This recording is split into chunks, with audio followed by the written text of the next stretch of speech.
Welcome, everyone in the United States, Canada, and around the world to another episode of It's a Wrap with Rap, the podcast of overcomers and useful information to better our daily life and mental well-being. I am your host, Ron Rappaport. I would like to thank all our listeners, viewers, and our sponsors and supporters for making the podcast such a success. We are now ranked third in the overcoming genre of podcasts on the web, ranked by FeedSpot. The podcast may also be accessed through our website, itsawrapwithrap.com, where you can find all the episodes, previews of future episodes, and unique products and services offered from our sponsors, as well as the podcast Book Nook, showcasing many of the books our guests have authored that can be purchased on Amazon. My guest today is Marilyn Getas-Byrne. Marilyn started her career in television news, working nearly 20 years as an anchor and reporter for CBS and NBC affiliates on the East and West Coast of the United States. At the age of 40, with two young children, breast cancer entered the picture and set her on a new path. Through her writing, motivational speaking, and patient navigation, she is sharing with us her challenges, tragedies, and triumphs to help inspire others to believe they too can find their way through hard times. She is currently finishing her memoir, and she can't wait to share it to help others see that no matter what, there is always hope. Welcome, Marilyn, to the podcast. Thank you so very much. It's great to be here. Well, it's great to have you. Please tell us a little bit about your family dynamics, your education, and how you entered the arena of television news. Okay. Well, I was born into a fabulous family. My parents were older, and I was kind of a late in life shock to my family. My siblings were 20, 16, and 14 when I was born. Wow. My dad was an old World War II pilot, Navy pilot, and also flew during the Korean War. So I was born in 1970, and growing up with this group of people, first of all, my parents from that greatest generation, and my siblings who were all totally invested in my life and wanted nothing but the best for me. So I felt like I had five people around me just kind of shepherding me along Sure. Yeah. and Such a and big age discrepancy. totally, but with a lot of Absolutely. love and a lot of Yeah. acceptance. Yeah. So I came into the family and just fun. My dad and my mom, funny people, lighthearted, very generous and kind. So I think they instilled at a very early age that, you're limitless. You can do whatever you put your mind to. And they really backed that with their own examples. And so I felt like, I had a lot of support, and I think that was a real blessing. And Sure. so I went to college. I was a volleyball player and was at San Francisco State, which has a great television and radio program, and found my way into the TV radio program. I was a speech and communications major and had a professor who said, every time the camera's on, you kind of up your game a little bit. The red light's on. Yeah, yeah. You just kind of something twinkles there when that camera's on. So went over to the TV and radio department and just fell in love. And then I got my first internship at KPIX, which was the CBS owned and operated station in San Francisco. So I fetched coffee and I ran scripts and I followed, producers around, and I just wanted to soak in everything I could about broadcast journalism. Sure. Well, it Yeah. sounds that's a great story. Now, the job involving television news, it always seems so fascinating to everyone. Tell us about that time period, how you became a news reporter and eventually a news anchor, and just how stressful and also rewarding the job was. Yeah, when I was at that internship in San Francisco, I worked really hard, and there was some kind of wisdom in me somehow at the young age of, I don't know, 20, 21, that was like, you have this one shot and you better make it work.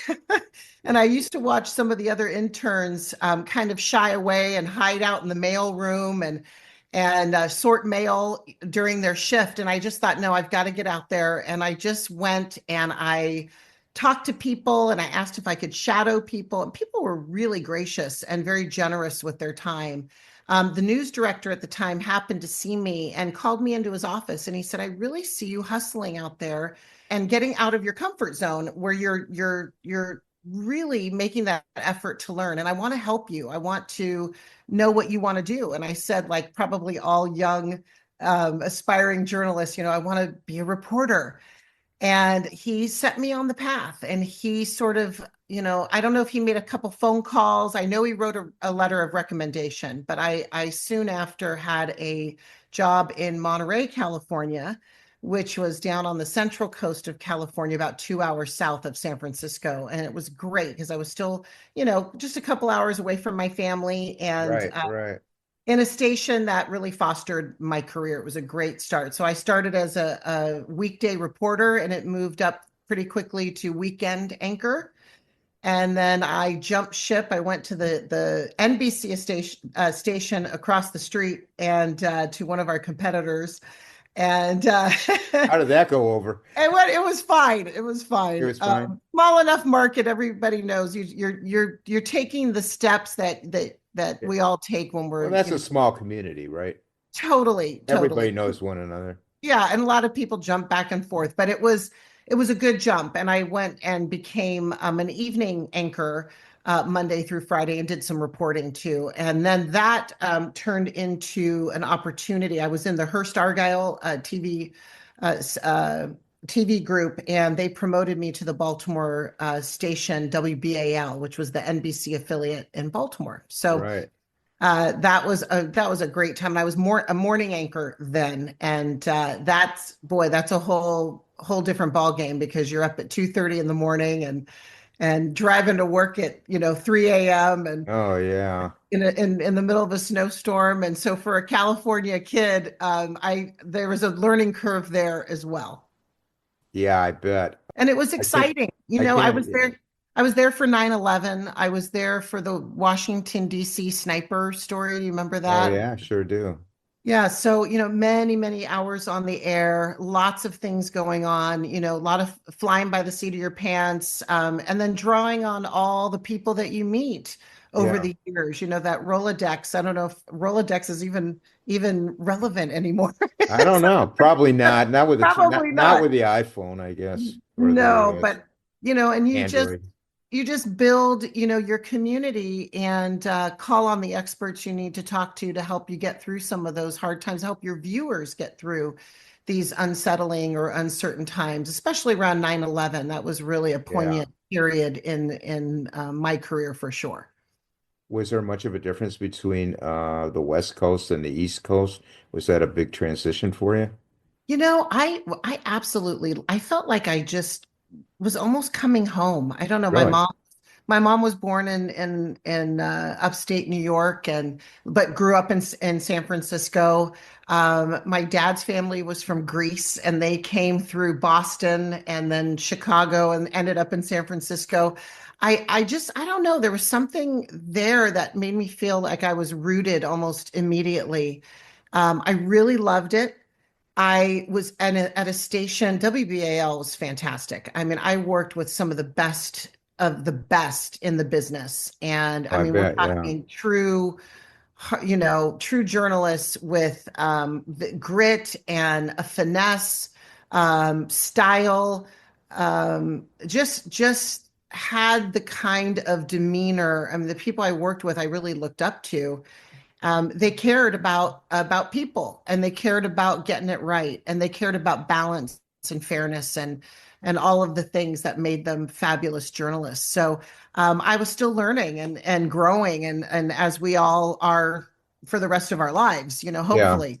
yeah, But this is a big growth time for me, and I absolutely love the East Coast. I loved the station. The viewers were great, very supportive, and you build this camaraderie, and you build this family, yeah, and you're all working under the gun. I mean, you start with a plan and a mission, and you better darn well execute it, at the end of the day, or yeah, at the end of your shift, when you're broadcasting all the things that you've worked on during the day. And it's exciting. There's a lot of adrenaline. yeah. I didn't always feel I didn't feel nervous that often. Every once in a while, I mean, you could be thrown out into a situation in breaking news, and I think the nerves would come if you didn't feel like you had all the necessary information, or or you were under that kind of time crunch. But I think that I always felt like it was a privilege to be Yeah. able to And be part. obviously you had the knack for it. Oh, oh, You just had the knack for it. thank you. You know what I did? I think I just I always felt pretty authentic. Yeah. My life, my parents were such authentic, real people. And I used to tell them too, you keep me in check if, that ego ever gets in the way. And I really wanted to stay true to myself. And one of my colleagues, Donna Hamilton, who worked at WBAL for years and years, who's just a beautiful soul and a true professional. I remember she said to me, your longevity will be about, how much of yourself you can be on television. And that was great advice Yeah. because it's true of everything, and you nobody wants a phony. You want to know Right, right. what Yeah, you you see can is kind of what you. tell right away if somebody's plasticky or whatever. Yeah, yeah. So anyway, it did feel like a natural fit, and then I came back to the West Coast and worked in my old market in Monterey, and we reside in this area to this day, and Yeah. it's Beautiful fabulous. out there. Hmm. Now, this is the podcast of overcomers. We give Yes. people a lot of hope, so we want to hear your story. And now that we've got to know you a little bit, at age 40, one day you started feeling off, and at that time, you had a 7 and a 4-year-old. Hmm. Tell us about that time and how you got diagnosed with breast cancer and your reaction. I believe it was stage 2B, three lymph nodes were cancerous. Yes. Yes, that's true. Well, yeah, kids were young, and I was feeling off for a couple of years. I just was feeling a lot of fatigue and a lot of joint pain, I just didn't feel like myself. And I went to the doctor and many doctors and said, I'm feeling this kind of chronic fatigue. And they said, well, you have two young kids. You're tired. You have two young kids. And I Yeah, kept saying, you've got to go to the doctor to hear that, right? yeah, yeah. And I was like, well, I've had these kids for a little while now. And I didn't feel that way, a year and a half ago or 2 years ago. Right, And I know myself pretty well. My husband kept saying, you're so attuned to your body. Like, right. I believe you that you're feeling something here. And I was worried about them missing something, but nothing showed up in the blood work. I was still showing up that way in a very healthy way. Yeah. And so one night I was just having a cup of tea, reading a book in the corner of the couch, and I happened to brush my hand across my left breast at the left side of my left breast and felt something. And I couldn't, it was odd because I thought, how did I not feel this before? Like, where did this come from? And I had had shoulder surgery a few months before. My right shoulder, my right arm was in a sling, and I couldn't reach across. I couldn't touch that Okay. area. So Yeah. even when I was showering, I would take a bar of soap and kind of use my left hand and wash myself. So I wasn't able to get there and feel that. So I don't know if those 4 months of, arm in a sling made that difference, but as soon as I could sort of rotate my arm across, I definitely felt it. And I made an appointment. I was at the OBGYN 2 days later, Yeah. and I really wasn't worried. I kept thinking it's a cyst. My life has been very blessed and lucky. And I really honestly thought it's going to be nothing. Right. And maybe that's naive. I just, Well, we all hope for the best. we do, Yeah. but I kept thinking I'm 40. I Yeah. just really You're wasn't healthy.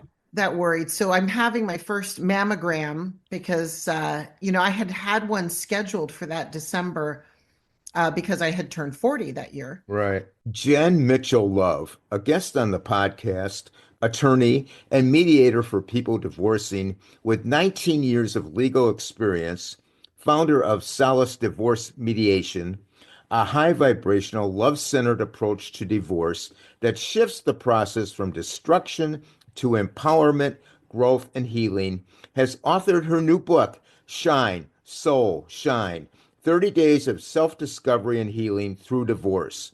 The book was written to help people move from the darkness of divorce into the light of a roadmap for transformation.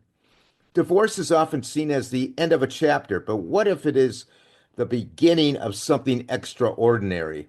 Jen invites you to see this life transition not as a loss, but as a powerful opportunity to rediscover your true self. In this transformative 30-day guide, Jen combines her expertise as a divorce lawyer, mediator, intuitive coach, and advocate for personal growth to help you move through the darkness and rediscover your inner light.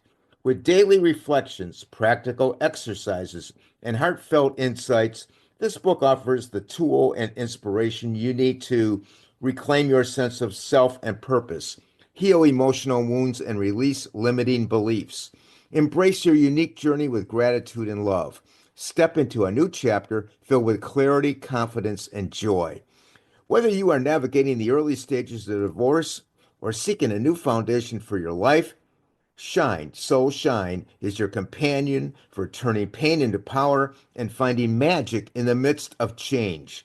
Let this book guide you to a brighter, more authentic version of yourself, one step, one day, one moment at a time.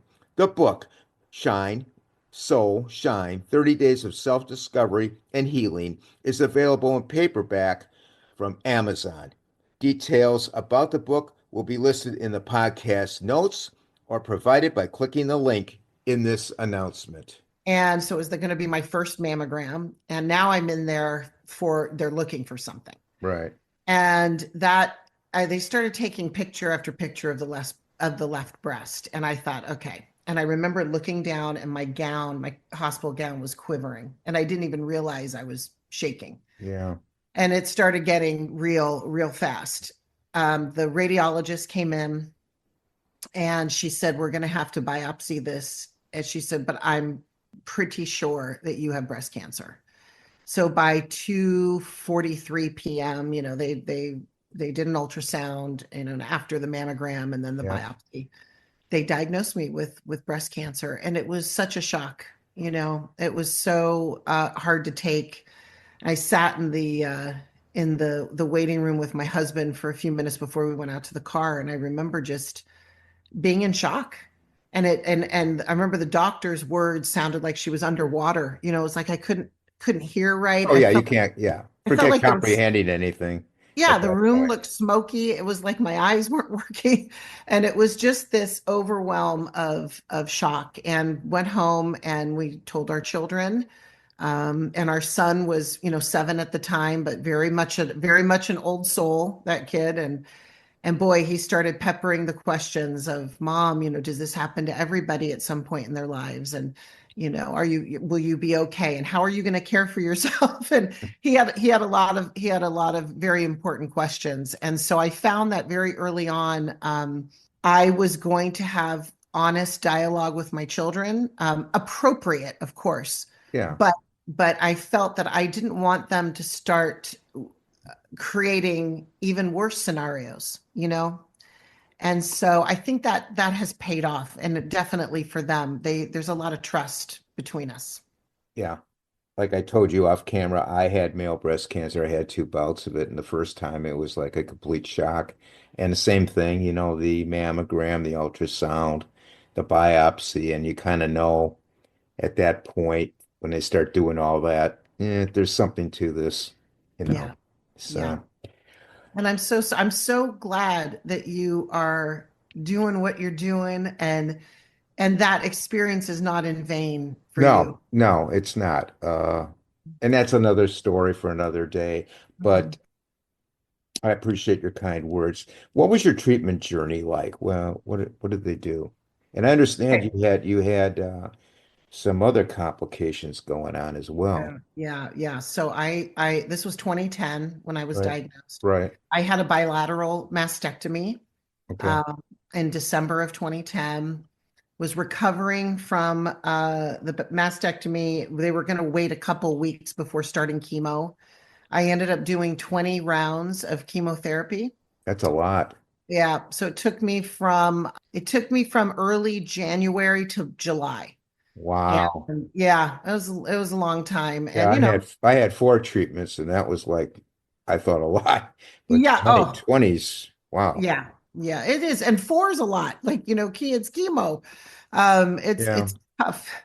Excuse me, it's tough to face. And I had to learn a lot about acceptance at that time and kind of being in the moment and really just trying to frame it as, okay, we're crossing this hurdle. And each time, each treatment was like, okay, we're one step closer to the Yep. end. And so it was definitely created opportunities for me to embrace embrace and accept what is Yeah. and hope for the best, It's a day by day fight, Yep. but the key is you have to get up and you can't start saying, poor me and all No, that.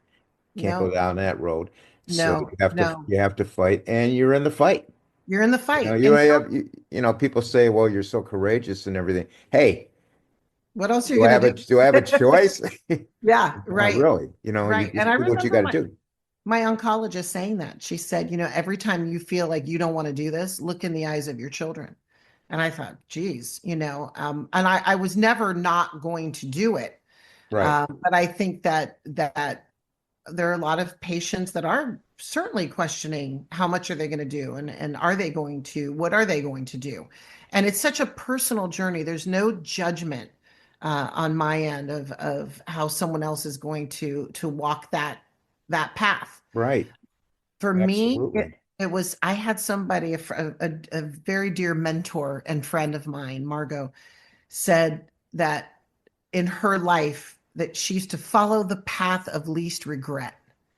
And I had never heard that. And I thought, what a great That is line. a good line. I'm gonna have to write that down. Yeah, follow Yeah. the path of least regret. And so I had the choice of, I had to have a single mastectomy, but then I had to make the choice, am I going to take the other breast? Right. For me, the path of least regret was, I'm taking both. I Yeah. just didn't want to do this again. I didn't want to, for me, it was like, let's just do as much as we can right now and hopefully not have to return to this 4 years, 5 years down the road.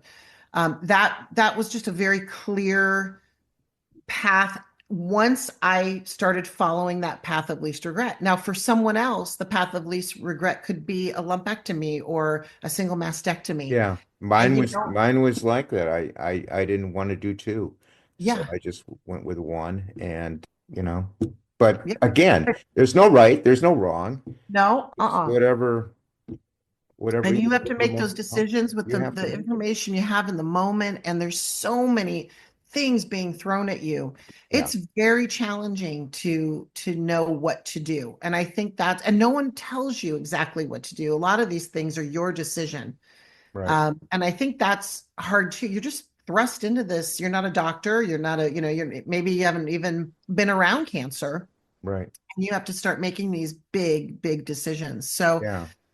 so anyway, I had the 20 rounds of chemo. When they pulled the PICC line out, I did not have a port. Oh, really? Yeah, I had a PICC line. And when they pulled that out, we celebrated. It was the last day of chemo. We went away with some friends and just went to this cabin and hung out with the kids. And about day two into that trip, I started developing like a bulge in my neck. And every time I had this little dry cough all of a sudden, and every time I coughed, my neck would expand and my right arm started blowing up. And I had an 18-inch blood clot. They don't know if it did follow the path of the PICC line, so that was the culprit. They're not exactly sure how it happened or what happened, but it threw me in the hospital and it was throwing clots to the lungs, and I was Wow. I was deathly ill. That was scary. Oh, My yeah. body had just gone through all these rounds Well, of the chemo. whole thing is scary. The Yeah. whole thing is scary. And this was the first time I remember thinking, I just don't want to orphan my children. And I was so scared of leaving them. That was terrifying for me. And Yeah. my For sister, people who don't know, a pick line is like in the arm yes, it's a externally. And It's a tube that runs, they insert it into the upper part of the inside of the arm, mhm, runs up across the subclavian vein, and it drops behind the heart into the artery that where the it delivers the chemotherapy. It's the vehicle for the chemo. right, And it's to help protect the veins along the way. right, And and the central port, as they call it, they put that up here in like the mhm, subclavicle area or yeah, whatever, yes, and that they can put a lot of harsh drugs through there, and it's not going to blow the veins out. right. I, I And so had I had the peripheral once, didn't do well on it, and then they gave me the port. yeah, I wish I had the port. For some reason, my oncologist was really at the time I had just had the surgery. I don't know if Yeah, she was worried about it's still not that close to the surgical area, but they went with the PIC line. That did not work out well for me. yeah, I was in the hospital about 8 or 9 days, and I remember, coming home. I made it home miraculously. My yeah. body fought through that. Had a lot of prayers, had a lot of support, a lot of family, a lot of comfort through that time. That was a very, very challenging time. I Oh came home. yeah, I was absolutely. Well, you're a extremely, warrior. oh, You thank you. definitely got the warrior emblem on you now, The for sure. warrior spirit. And Yeah, so I came home, and this is we always laugh about this. It was kind of a cruel joke. I ended up with shingles. And I thought, are you kidding me? right. I saw that. Shingles after this. So anyway, and then I had to do radiation, and then I had a full hysterectomy with ovaries out. And it just kind of felt like it kept going and going. But here's the good news is like you said, when you're in the battle, it's hard to process what you're going through Right. because you're fighting, right? Yeah. And it's kind of when you slow down, now all of a sudden you're not in treatment anymore. And I remember that was a time where I felt emotionally lost. I just felt like, ooh, Right. what And just happened to me? that's my next question. What was life like for you when the treatment was over? Was there still support for you? Okay, yes. And so the answer is yes, there's still support. But I don't mean But family support. I mean medical support. yeah, well, yes. Okay, so I think the support was probably there. I didn't know where to access it. I wasn't sure. I had to do my own digging there. Yeah, yeah, So I did feel like once treatment was over, yeah, they at our hospital, you have that last radiation treatment, you get to ring a bell that's on the wall. yeah, And everyone's celebrating, ringing the bell and you're crying, and it's all, it's a beautiful moment. And then it's almost like, though, even family and friends, they're so glad it's over for you. yeah, They go, whoo, glad that's over. yeah, And you're just like yeah. most ravaged. It's not over for you. No, it's not. No, this No. is when you start the process of healing. Yeah. And it's scary Or in my because case, we have to, and just like you have to take hormone pills, and all that, and there's other complications that come in. It's never really, quote, over. I mean, maybe for some people it is, yeah, but for a lot of people it's not. no. And I think, excuse the vernacular, but I think the real bitch of cancer is also every little pain you have in your back, or you have something else going on. Yeah, I think because you've heard those words, you have cancer, yeah, you can't help but automatically think, is it in my bones? Is it sure. somewhere else? Has it come back? Yeah, And that's having to overcome that over and over again does take some mental fortitude. Of course, go get it checked out. You can go get a scan and talk to your doctor if you have something really nagging and pressing, and listen to your gut, listen to your body. yeah, I think our bodies tell us a lot, and we have to pay attention. We have to slow yeah, down to hear it and pay attention. But it was a hard time when I stopped treatment because you're right. I don't think I knew where to find the support initially. I felt a little lost. I felt like I just had to kind of jump right back into full motherhood. It was almost like, okay, well, you're done now. Not that that was the expectation of others. I think it was my longing to kind yeah, of get back to normal. right. And the new normal was, I had to really. find my way. It wasn't a straight line. It was definitely, it was jagged. Yeah. It's And yeah, well, just for people out there, yeah, you're done, but there's really nobody. I mean, and they monitor you every so often, of course, Mhm. but they're not holding your hand by any means. No, And these cancer centers, wherever you are in the world, they're busy. They're just busy places, and the doctors are have a lot of big caseloads. totally. And And they're because on to the next one. It's like it's just a this never ending, yeah, yeah, flow of right. new patients. And so I get it. And Our podcast guest and author, Kelly Tuttle, neurology nurse practitioner, has written a book titled After the Crash: How to Keep Your Job, Stay in School, and Live Life After a Brain Injury. The book covers the important topic of brain injury. It is estimated that between 3.2 and 5.3 million people in the United States alone live with a disability caused by a traumatic brain injury, which is probably a low estimate because only those hospitalized are counted. 2.8 million people in the United States sustain a traumatic brain injury yearly. This book is for everyone to read, as we are all at risk of sustaining a head injury from crashing our car, playing sports, having an object strike our heads, brawling, being exposed to a blast in the military, and many other numerous ways. We all need to arm ourselves with knowledge on this subject so we know what to do if this type of injury occurs in our lives and the lives of our loved ones. Knowledge is power, and this type of injury is nothing to ignore. It can be deadly. Kelly never imagined a routine drive would leave her grappling with a traumatic brain injury that would change every aspect of her life.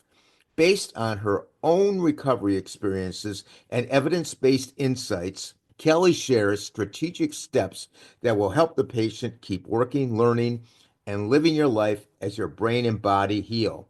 With honesty and empathy, this book is an indispensable guide for anyone battling the emotional, physical, and cognitive struggles of traumatic brain injury, including memory fog, chronic fatigue, emotional outbursts, and loss of identity. Gain valuable recovery methods and learn the brain trauma recovery stages, the invisible effects of traumatic brain injury, how to identify often overlooked symptoms, how to choose a healthcare provider to deal with head injuries, how to communicate effectively with doctors, strategies to manage overstimulation, how to rebuild your sense of self through mindfulness, lifestyle changes, and the courage to embrace a different future, healing one step at a time. Blending relatable storytelling with neuroscience research after the crash is the perfect resource for anyone needing help from recovery from a traumatic brain injury. Whether you are a traumatic brain injury survivor, caregiver, or someone seeking answers, get actionable advice and support to live life fully again by reading this book. The book After the Crash: How to Keep Your Job, Stay in School, and Live Life After a Brain Injury is available in paperback, Kindle, and audiobook formats from Amazon. Details will be listed in the podcast notes or by clicking the link provided in this announcement. so I did find though, very early on, I will say this. Yeah. I found something called Healing Partners of the Central Coast, which is a group here that offers free healing touch. And Yeah, I healing was going to touch, ask you about that. yeah, healing touch is like Reiki. It's an energy work. This woman, Margot, was starting it in our area. She had brought it down from Stanford Hospital. Okay. You hear Stanford and you go, oh, Stanford, right? Yeah. That's Stanford. It's so renowned. So a lot of these providers or these practitioners did their work at Stanford and they did their training at Stanford. And Stanford said, we don't know exactly how this works, but we know people who do it have better outcomes. So it's So anecdotal. so I heard that and I was like, that's enough for me. So I started with a woman named Margot. I get on her table once a week. And this started before I even had the double mastectomy.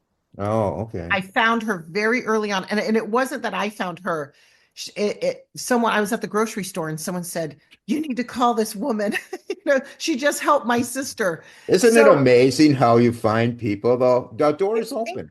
It, incredible. And the doors open. Exactly. It's like angels just, yeah, they lining do. it up, lining it up. Exactly. Yeah. Exactly. And so Margot was my earthly angel. Yeah.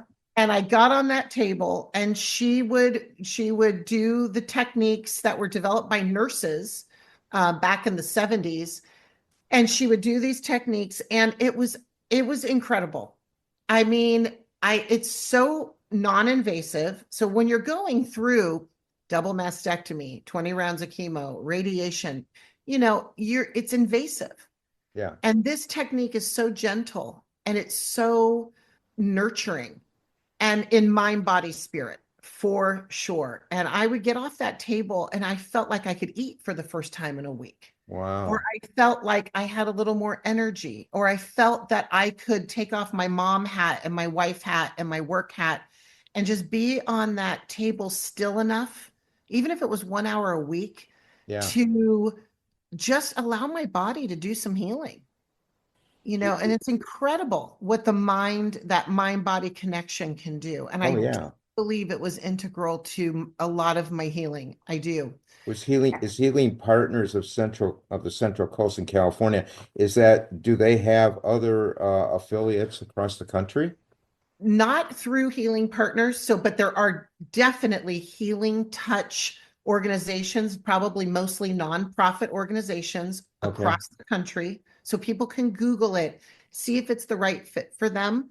But here, this Margot, who brought it from Stanford to the Central Coast, she insisted that it stay free to the patient because she didn't, the patient, it's expensive too. Cancers, even Oh with good, yeah. even with good insurance. Yeah.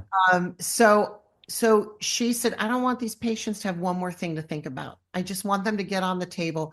So I ended up going through the program at Stanford, and I'm a practitioner now Oh, and great. provider. And it's such a beautiful full circle to be working with cancer patients in You're that paying it capacity. forward. You're paying it forward. And that's what I want to do. I mean, my heart is so full of compassion for people who are set on this path Yeah, because and for absolutely. everybody, we all have our trials and our tribulations, all of us. Yeah, And I think cancer really breaks open when you've gone through that journey. It breaks you open and in my opinion, in all the right ways too. exactly. And we'll talk a little bit about that. I wanted to ask you, since we already touched on healing, the healing partners, Yes, I'm sorry. what did the cancer journey teach you about life and your strength as a person to persevere? Whew, that is a big one. Now, I can start it off Yes. personally. I had it twice, and the first time I had it, just a short, tiny story. I had to go to the dentist to get a crown put in before my mastectomy, my first surgery. And the technician sat me down and I told her that I was having breast cancer surgery. At that point, I was a little bit didn't want to get into male breast cancer, just Mhm. at that point it was, a little bit of a stigma for me. And she sat me down and she said, "What kind of cancer?" And I said, "Breast cancer." And she started laughing. Mm. She thought I was joking. And then I said, "No, I'm serious." And Mm. a light bulb went off in my head. And I said, "You know what? When I get out of this mess, I'm going to advocate for this. This is my calling. I have to let Totally. people know that this Totally. exists. There's men out there that don't even know it exists. And that's why men who get it, we lose 2,500 men get it in the US a year. We lose 500 a year because a lot of them just get diagnosed Mm. late in life Yeah. or late in the stage. They're stage 3 or 4 Mm. because they didn't even know it existed. No, no, it's so unfair. And even though so many more women get breast cancer, it's a lonely journey. Yeah, I can't imagine how if you felt like you didn't have someone else to talk to who's had the experience, or how do you connect yeah, with this when no one's talking about it, or there just aren't that many right. people out there, and what a beautiful vocation for you to Yeah. take on. And I think for me, I remember sitting in that chemo bay thinking, if when I get out of here, when I'm done with this, Right. I am going to be helping other people Yeah. through this. And there was Exactly. something stirring even from the beginning. And there, I don't know if this happened to your own. I just felt like there was some, I've always been pretty lucky or blessed is the word I like to use. And I felt like things kind of always worked out, career and marriage and things were blossoming, right? Yeah. And this Right. just hit us so hard that I felt like I felt like there were probably a lot of people who, at 40, I mean, I wasn't looking for breast cancer. I didn't think Right. that was ever going to happen to me. But there was some knowing that I was going to have to go through a lot.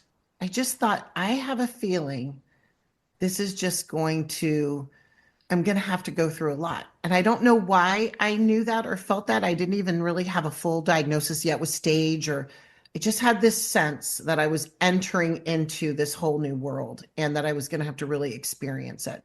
And there was something in that. And I don't even know why I thought that, because I wasn't being negative or I wasn't being pessimistic about it. I just had this sense of this heaviness, but I thought it's going to help me relate to others out there, no Right. matter what they've had to do in their treatment.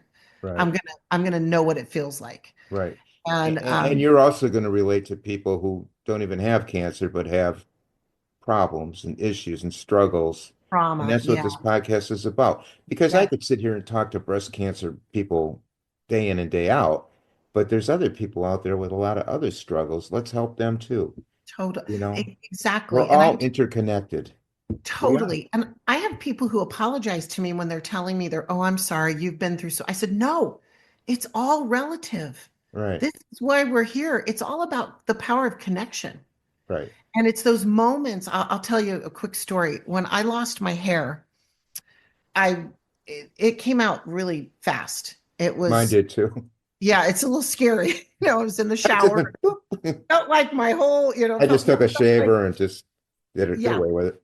yeah. And I just remember looking down in the shower and there was a pile of hair around my feet and was very, very jarring. Yeah. And I got out of the shower and I suddenly couldn't recognize myself. I'm bald and I'm bloated from the chemo. And I had just had that double mastectomy. Right. And I really had a moment. I just started crying. And my husband, Tom, was knocking on the door. Let me in, let me in. And I just kept saying, no, I'm fine, I'm fine. And I wasn't ready to let him see me this way because I couldn't believe what I was seeing. And he kept pressing, let me in, let me in. And there was that moment where it's like I could have kept him out and who knows what would have happened. But there was that moment where I turned into the fear and I unlocked the door. And he came in and he just got right down on the floor with me and he just held me. And all he said was, you're so beautiful. All I can see is your strength. All I can see is your strength. What a great story. And I said to him, I said, thank you for saying exactly what I needed to hear. And he said, thank you for showing me how. True love. And it was a connection and a poignant, intimate moment, the most profound moment I've ever shared with my husband, I think. And I keep thinking if I had not opened that door, turned into the fear of the unknown, Yeah. that connection never would have happened. Yeah. And so I think cancer gives you these moments. I'm not saying I would, I've heard a lot of cancer patients say it's the worst thing that ever happened to me and the best thing that's ever happened to me. And I think there's a lot of truth to that, if you can see that. There Um, is, and not that I'm wishing that on anybody, but no, you know, no, but it can crack open right. it can crack open the the pathway back to yourself. I don't know how else to say it. It's like Yeah. to Yeah. the core of yourself. And it for me it just deepened all of my relationships for the most part, because there was but I had to allow that connection. I mean, there was that moment, it was like I'm not opening that door, Right. because I was so afraid. I thought if he sees me this way, maybe he can't unsee it again. Will it change everything between us? It was scary. And Yeah. so that's what I think. I think cancer, I think this journey, whatever you want to call it, this path has allowed me to go deeper in the connections with other people and people who haven't had cancer. It's tapping into that and allowing yourself to be fully seen and vulnerable. And that helps other people open up that way and gives them permission and makes them feel safe to do the same. So I find that when I stay in that really honest, vulnerable place, magic happens. Right. And that's why, I'm doing the podcast. I want people to hear this, hear these stories, and they can get strength from it.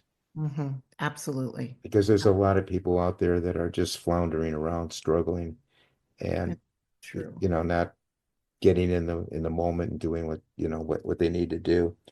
Okay, well, I guess you answered the next question. Sorry, I tend to do that. That's okay. That's okay. You are now a patient navigator for patients with cancer. Tell us what you do. Okay, so I'm paired with, it's all volunteer through my local hospital, and I'm paired with newly diagnosed cancer patients, not all Okay, breast cancer patients. I have had other cancers, sure. lung, rectal, and they often pair me with young mothers who have young children because that was my experience. Yeah. It is such an honor to pick up that phone and reach out and say, I'm your navigator.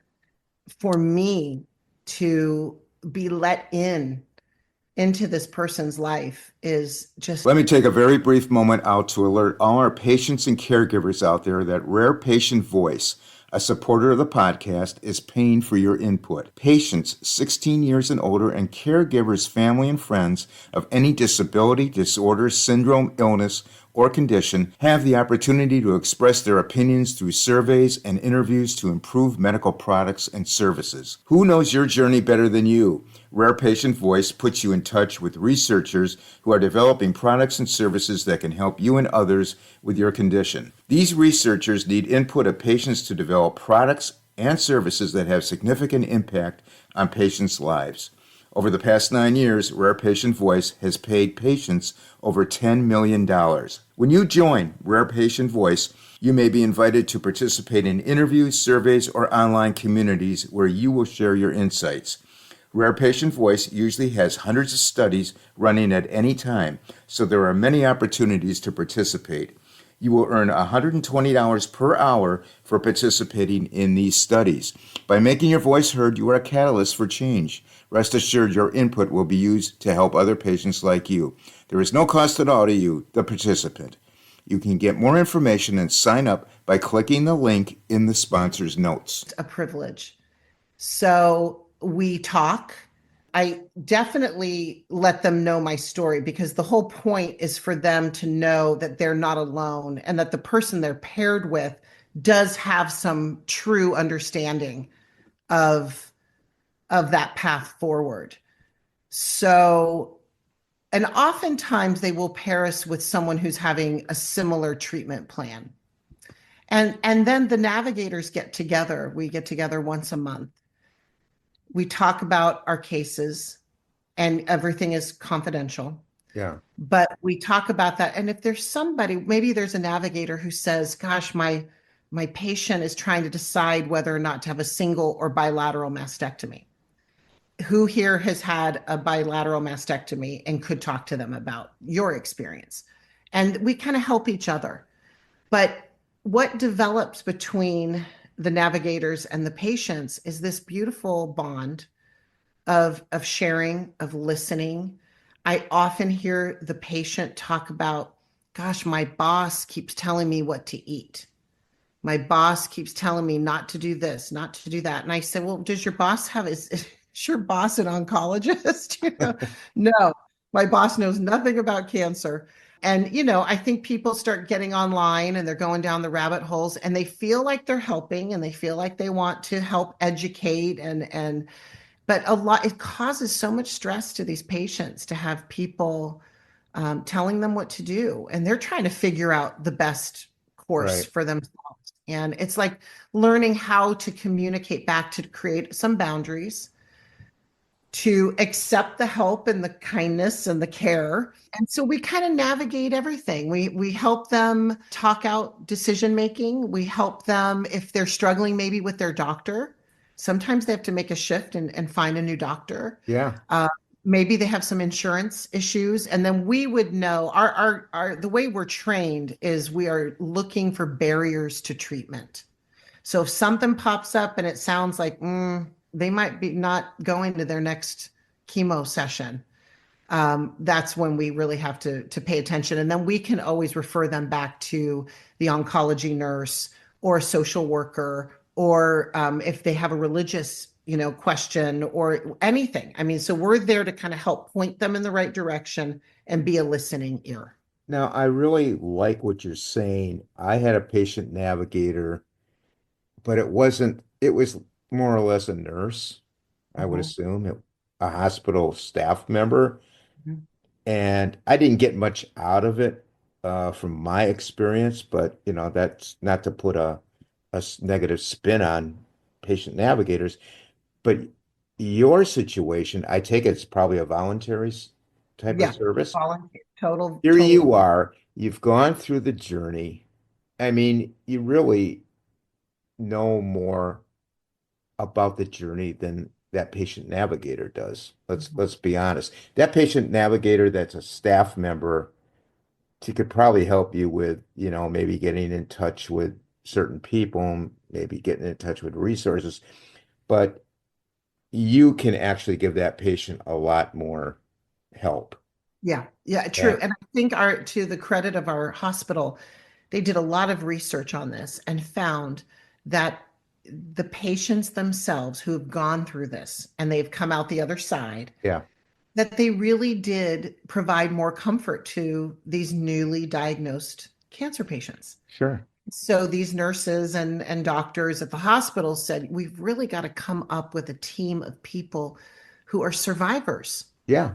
And I think too, and I'm sure you've felt this way too, just being around someone who has survived cancer is such an inspiration. I mean, Oh, you're yeah. looking at someone, you're in chemo and you're looking at someone going, oh, this is possible. Yeah.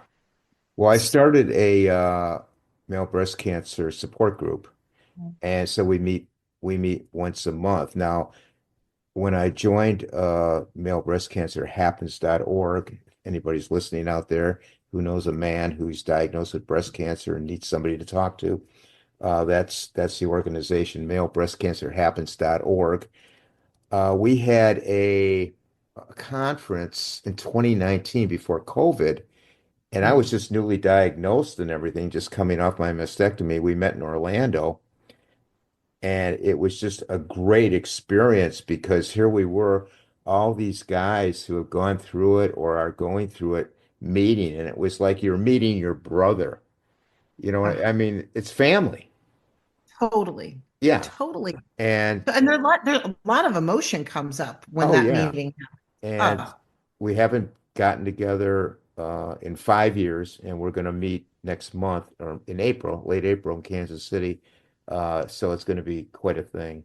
We have that like is 20 fantastic. speakers lined up, and Oh, the TV cameras are going to be there and everything. So it should be a nice. lot of positive That's so great. energy. And I think that's this is the hope. This is what it's about, right? And like you said, you pay it forward. But I think for someone who's the survivor too, doing this kind of work keeps you in the game, keeps you in life, keeps you connected. It's not like it keeps you alert and aware and engaged. It's that engagement. Absolutely. And I think it helps us heal years of all that fear and worry, and it Yeah. kind of gives you a new perspective. It really does. Yeah. Mhm. And I talked to some of the men, and there is a lot of fear out there. Is it going to come back?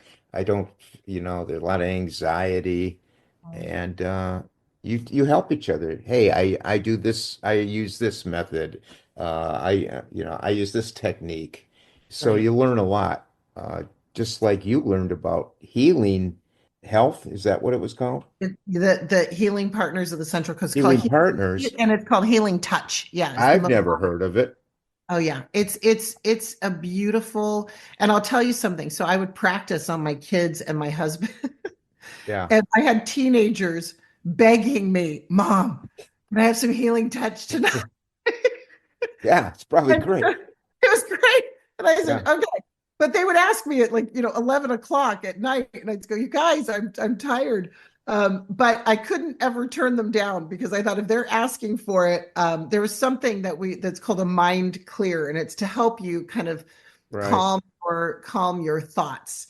And the kids really loved that one, and they always said they could sleep better afterwards. And my husband used to say the same. But there were times that if he had a sore knee or something going on, and sometimes you just kind of go to work, and it's amazing what can happen. And there's just this, and I'll tell you what's really fascinating to me Yeah. is over the years oncologists now are prescribing healing touch to their patients. So these are medical doctors Yeah. who are seeing such a massive difference in healing times after surgery, less heat buildup during radiation, and less nausea during chemotherapy. Wow. And my oncologist, she goes, I just can't get over it. And she's writing a prescription for healing touch. Did she know about it all along? You know what? I think she became aware of it as it became more popular here in our area. Yeah. And she is such a proponent, but so are all the other oncologists in the area. And they see it and they know something is happening. And so now our beautiful group, it's a nonprofit here. We're doing work at the bedside at the oncology center in the hospital, and the hospital has extended this program now, and they want us in the heart center. They want us in the lung center.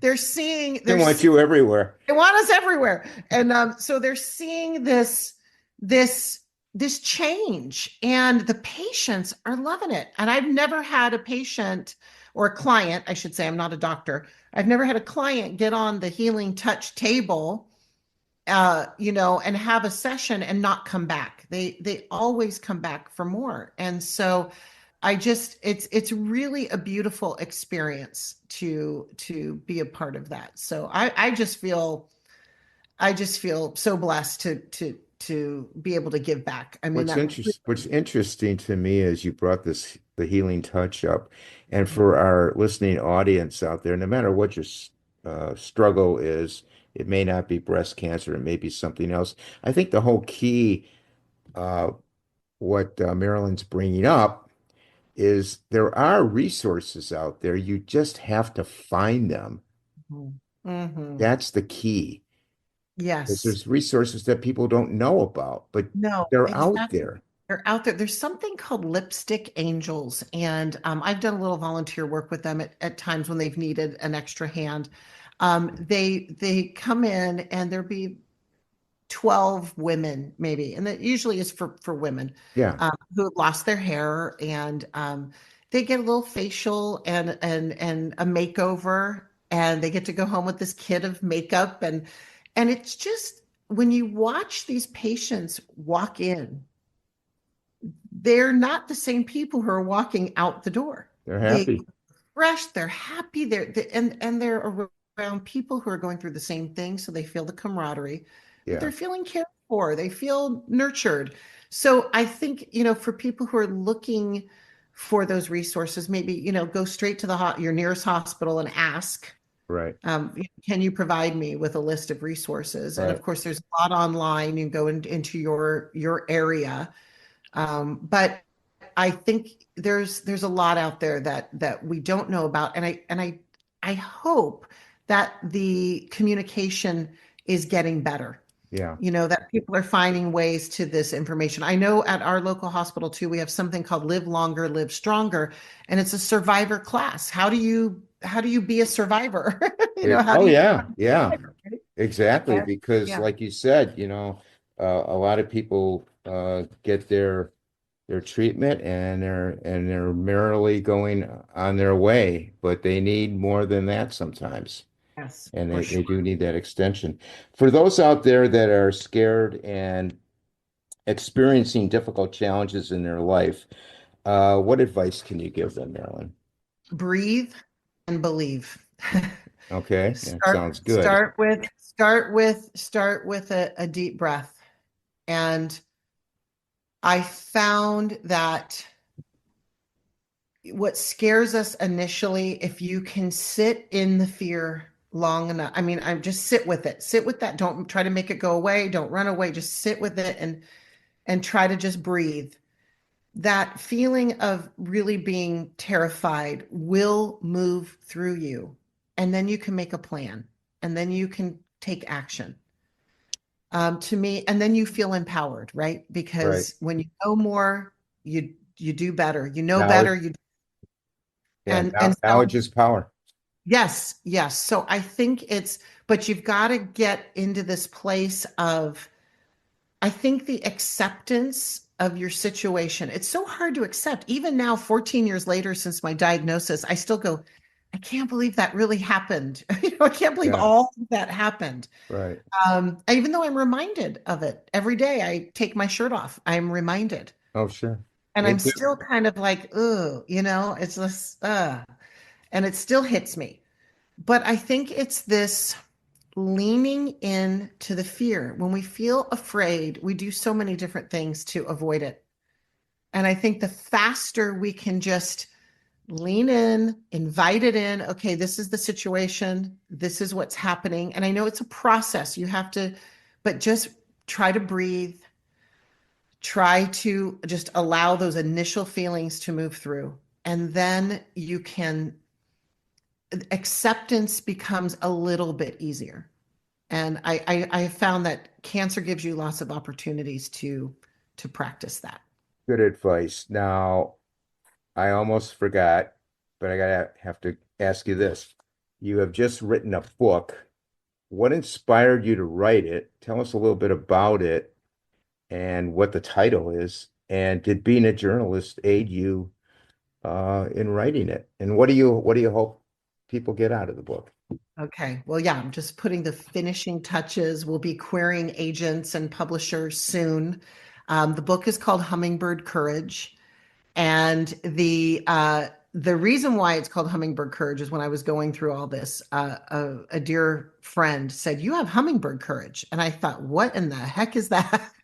Never heard of that one. Never heard of that one. And she said, when the hummingbirds every year leave Mexico for the United States, Yeah. they have to fly for 24 hours straight. This little hummingbird Really? over the open water. Okay. There is, the predators and weather and wind and these hummingbirds take their last sip of nectar and they go and they fly and they get to the other side and she just kept saying, you have hummingbird courage. She goes, you flew, you kept going, you kept flying, and you made it to get that next sip of nectar, is how she put it. And there was something about her telling me that story that really resonated with me. And so anyway, that is the working title. We're not sure that it's going to stick, Okay. but I'll tell you what the hook of the book is, okay? Okay. And let me just preface it with this. In between, and this is where things got really intense. So in between the double mastectomy and the start of chemotherapy, my brother, a dentist of 30 years, remember I have those older siblings, so he's Yeah. 15 years older, showed up on our doorstep in a catatonic state, and we didn't know what happened to him. And we took him in and we cared for him Wow. during all of this. And so this story is really the story of a brother and sister close at heart, intersecting at the height of their own crises, with one desperately wanting to live and the other desperately wanting to die. Wow. And it's a story of resilience and family and hope and tragedy and forgiveness. And I won't give away the end, No, don't. but Okay. I will tell you it's everything we talked about tonight. It's about the hope is right there. It's always there. Sometimes we don't see it. Right. And I know for me, I had to keep struggling toward the light. And my brother was really at the time having such a hard time seeing that. And no matter what we did, no matter how much love, how much support, how much energy put into his care, that was a really challenging time. And our parents were elderly, in 90s and 80s and 90s. Married 63 years, and we were all helping them. They needed care as well. It was a really tough, tough time in our lives, but I think the book takes you on a journey of it's like a roadmap. It's a little lesson in each chapter about how to overcome hard things with dignity and grace. Sounds like a great book. When do you think it'll be out? I'm so right now I'm in the process of I'm doing these reels on TikTok. I'm a TikToker now. Okay. On TikTok and Instagram and Facebook.